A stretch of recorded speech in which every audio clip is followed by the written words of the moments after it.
Selamat pagi, perkenalkan nama saya Idina Hilma Zafira Arsil dan hari ini saya ingin bahas mengenai film Ghostlight 2024. Nah, film ini menceritakan mengenai Dan, yaitu seorang kepala keluarga yang baru saja kehilangan anak laki-lakinya, yaitu Brian. Nah, kehilangan anak ini menyebabkan kerenggangan antar hubungan di keluarganya. Menurut saya, kerenggangan dari hubungan keluarganya ini utamanya disebabkan oleh sifat Dan sendiri. Jadi sifat Dan yang cenderung menghindar dan memendam emosinya itulah yang menjadi hambatan utama mengapa keluarganya ini menjadi lebih renggang gitu. Nah, suatu hari karena tidak bisa mengontrol emosinya ini dan melakukan kesalahan di tempat kerjanya, ini menyebabkan dia dipecat. Dan saat itu juga dia diajak menjadi pemeran di suatu teater. Akhirnya Dan pun menjadi pemeran dalam pertunjukan Romeo dan Juliet. Pada awalnya Dan tidak setuju dengan alur cerita Romeo dan Juliet karena sangat mengingatkan dia dengan kejadian anaknya yang mencoba membunuh dirinya karena cinta gitu. Pada awalnya dia tidak setuju dan ingin mengubah jalur cerita dari Romeo dan Juliet tersebut. Namun seiring berjalannya waktu dia di teater terjadi perubahan sifat dari Dan ini. Dia semakin berangsur-angsur membaik gitu. Dia mencoba untuk mengakses emosinya dan tidak lagi memendam emosinya. Selain itu, dia juga semakin memahami perasaan anak laki-lakinya yang mengambil nyawanya gitu.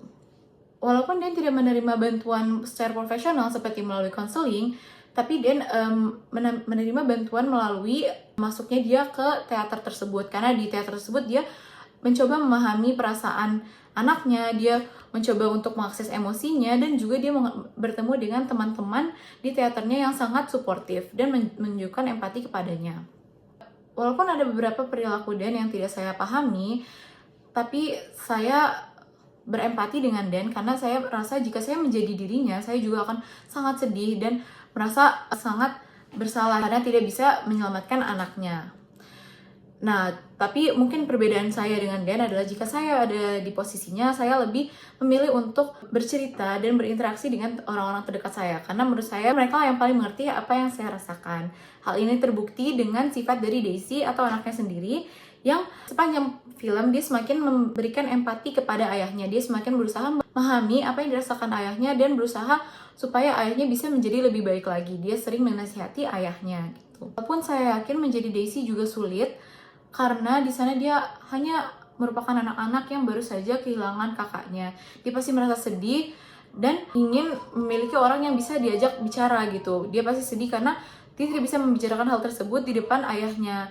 Nah, tapi seiring berjalannya waktu, semua hal ini membaik dan akhirnya mereka memiliki hubungan yang lebih baik lagi gitu.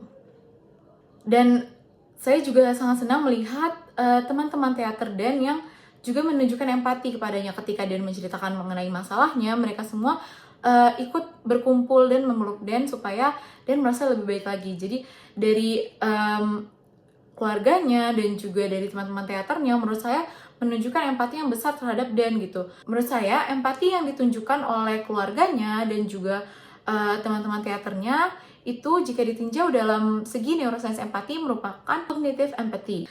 Cognitive empathy merupakan empati ketika mereka berusaha untuk memahami apa yang dirasakan oleh Dan.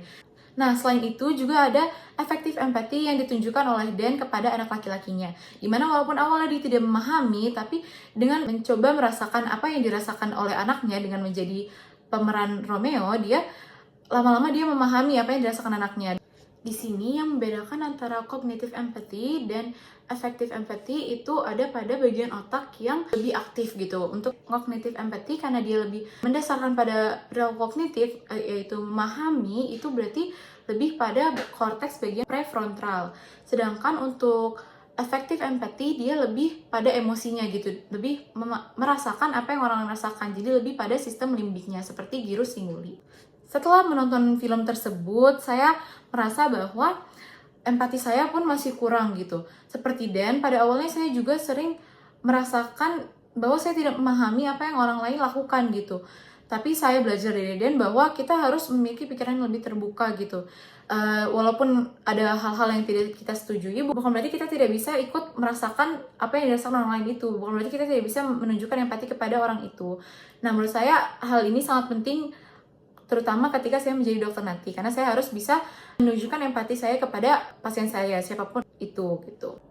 Nah, mungkin segitu dulu review dari saya, tapi sebelum saya tutup, ada satu quotes yang menurut saya sangat penting dari film ini, yaitu "Sometimes pretending helps us feel what we've been afraid to feel", yang dikatakan oleh si sutradara teater pada saat latihan teater. Nah, di sini kenapa menurut saya sangat penting? Karena menurut saya ini adalah kunci bagaimana Dan akhirnya bisa overcome masalah-masalah dia gitu. Karena Dan akhirnya bisa memahami anak laki-lakinya itu kan dengan dia berperan sebagai Romeo gitu, atau berperan sebagai anak laki-lakinya saat anak laki-lakinya memutuskan untuk mengambil nyawanya. Nah, di situ dengan pretending, dengan memaksa dirinya merasakan apa yang anak laki-lakinya rasakan, dia akhirnya bisa memahami perasaan dari anak laki-lakinya itu. Dengan memahami perasaan anak laki-lakinya dan dengan tidak lagi menimbun emosinya, dia akan perlahan-lahan membuka dirinya kembali kepada keluarganya dan mendekatkan dirinya kembali ke keluarganya. Jadi menurut saya itu adalah quotes yang sangat penting. Nah, mungkin sekian dari saya. Saya mohon maaf bila ada kurang-kurangnya. Terima kasih. Wassalamualaikum warahmatullahi wabarakatuh.